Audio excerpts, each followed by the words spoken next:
bonjour et merci d'avoir donc répondu à l'invitation du Cameroun de Light sur CRTV News.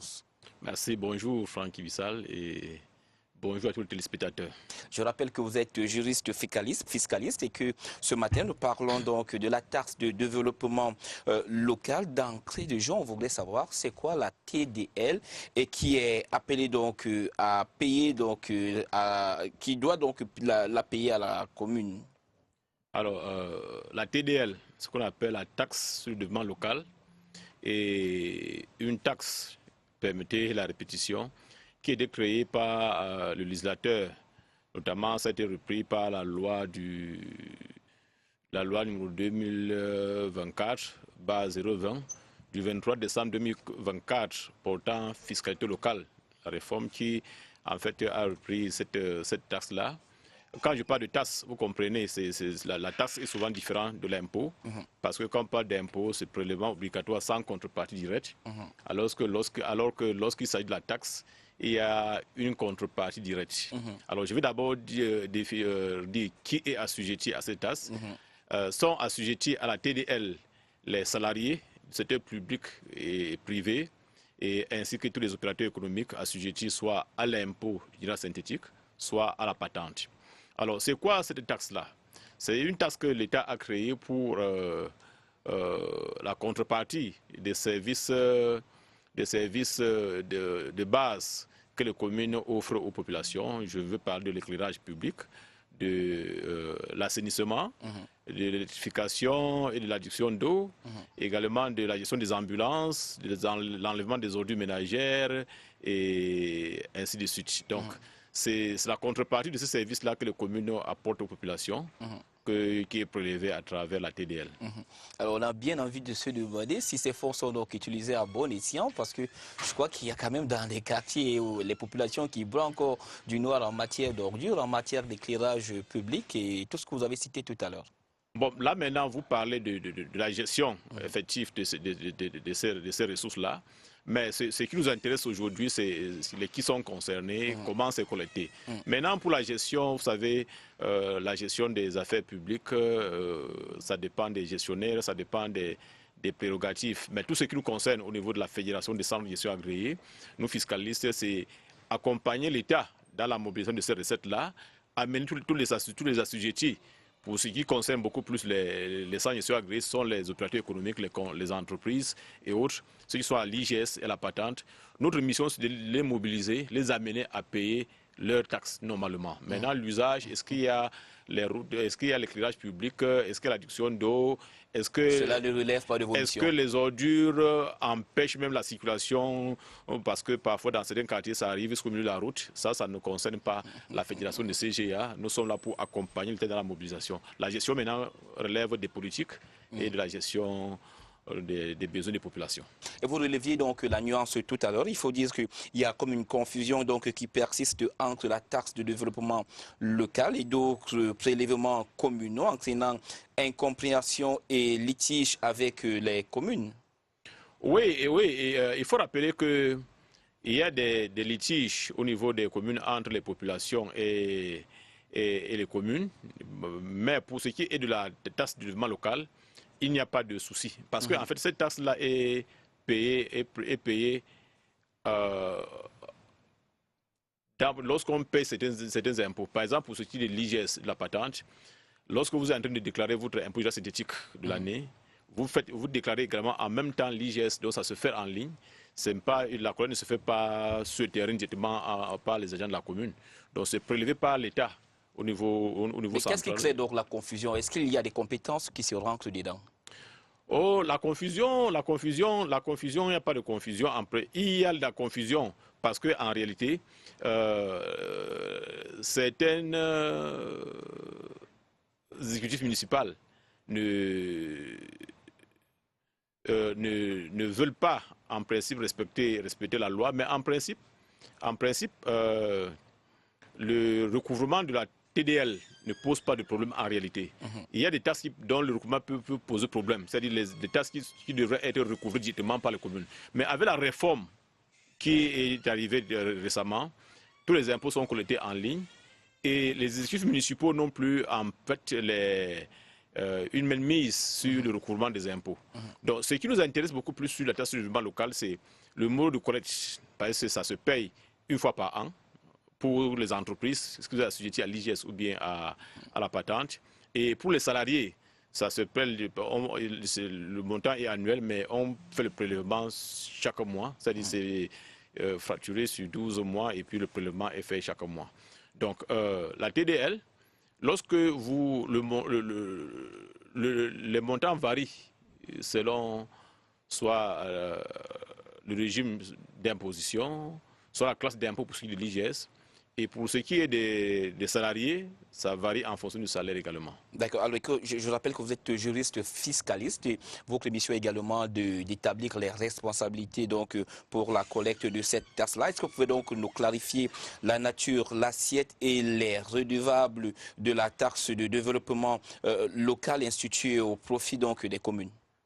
Oui, comme je l'ai dit, la TDL le barème est selon le salaire ou bien sur la classe d'impôt si vous êtes à l'impôt synthétique ou bien le montant de la patente.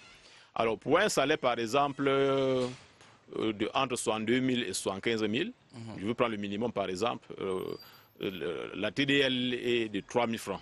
Donc le minimum de la TDL c'est 3 000 francs. Je rappelle que quand je parle de salaire de 62 000, c'est parce que en fait, tout salaire inférieur à 62 000 est exonéré et exempt des impôts. C'est pour ça que j'ai pris la base de 62 000. Quand vous avez, quelle que soit la structure dans laquelle vous travaillez, quand votre salaire est inférieur à 62 000, l'État ne prélève pas les impôts là-dessus. Donc la TDL également obéit à cette logique-là. C'est pour ça que je dis à partir de 62 000, entre 62 000 et 75 000, la TDL c'est de 3 000 francs, c'est le minimum. Maintenant, je veux également prendre le maximum qui, pour un salaire inférieur, je crois entre 400 et 500 000, 500 000, la TDL est de 27 000 francs. Et pour un salaire mensuel de plus de 500 000, la TDL annuelle est de 30 000 francs. Maintenant, pour les gens qui sont à l'impôt synthétique, le taux est un peu plus élevé. Pour celui qui est à la classe 1 de l'impôt synthétique, la TDL c'est de 7 500 francs. Et également pour ceux qui sont à la classe la plus élevée, la classe 10, la TDL c'est de 90 000 francs. Donc maintenant, il faut rappeler que dans le cadre de l'impôt synthétique, il y a souvent une réduction de 50% lorsque le contribuable, l'entreprise adhère dans un centre de gestion agréé. Alors lorsque le contribuable bénéficie donc d'une réduction de 50% parce qu'il adhère au CGA sur son impôt synthétique, le taux DL sera donc arrimé au montant de l'impôt payé après abattement. Je prends un exemple. Un contribuable qui est à la classe, disons la classe 7, qui devrait payer un impôt de 300 000. La classe 7 selon le Code du travail. Code général des impôts. Le Code général des impôts. Oui, okay. La classe 7 selon le Code général des impôts, qui est en principe la classe dont le montant d'impôt annuel est de 300 000 francs.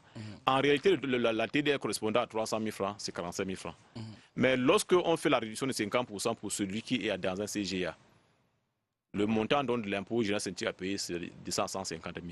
Et le montant correspondant de la TDL à ce moment-là, c'est 22 500. Donc ça veut dire que lorsque vous êtes dans un centre de gestion agréé, en même temps vous bénéficiez de la réduction de 50% sur l'impôt général synthétique, en même temps vous bénéficiez d'une réduction également de 50% sur la TDL. D'accord. Alors si l'usager émet quand même quelques doutes sur la manière dont cette taxe est collectée, vers qui devrait-il se tourner? Oh, bon, en principe, l'État a créé les centres de gestion agréés, parce que ce sont des structures qui fonctionnent avec un agrément de l'État. Ce sont des structures à qui l'État a donné le pouvoir et qui ont la compétence d'accompagner les entreprises sur leurs obligations fiscales afin de les amener à payer le juste impôt. Donc, si vous avez un souci sur la TDL, comment se liquider, toutes les informations que vous voudrez avoir sur la TDL, allez-y dans un centre de gestion agréé. Les centres de gestion agréés sont là pour accompagner les contribuables.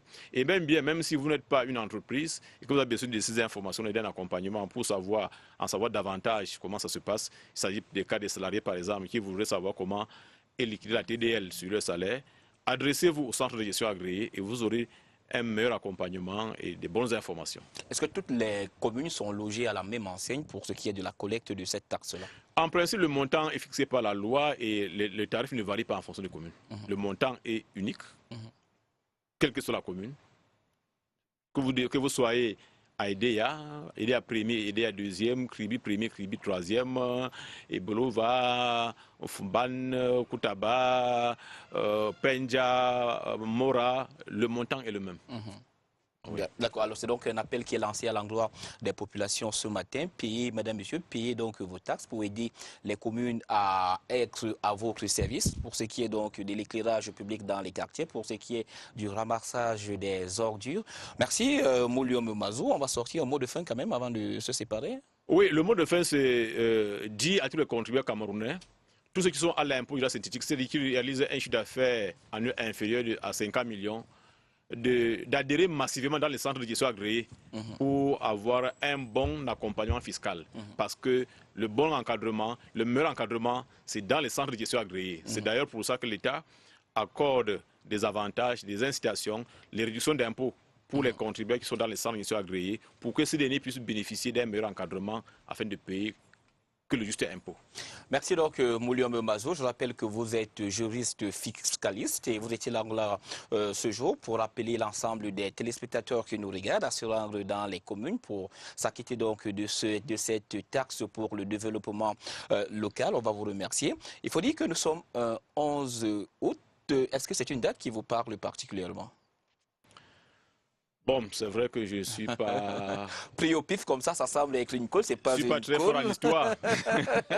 C'est pas une colle, il faut tout simplement indiquer que ce 11 août donc, remet au goût du jour deux événements qui ont marqué donc, le monde. D'abord, l'avènement de l'indépendance de la République du Tchad, c'était en 1960 et puis en 1999. Il y a également eu cette éclipse totale du soleil qui a donc offert un spectacle céleste exceptionnel, observé dans plusieurs régions du monde.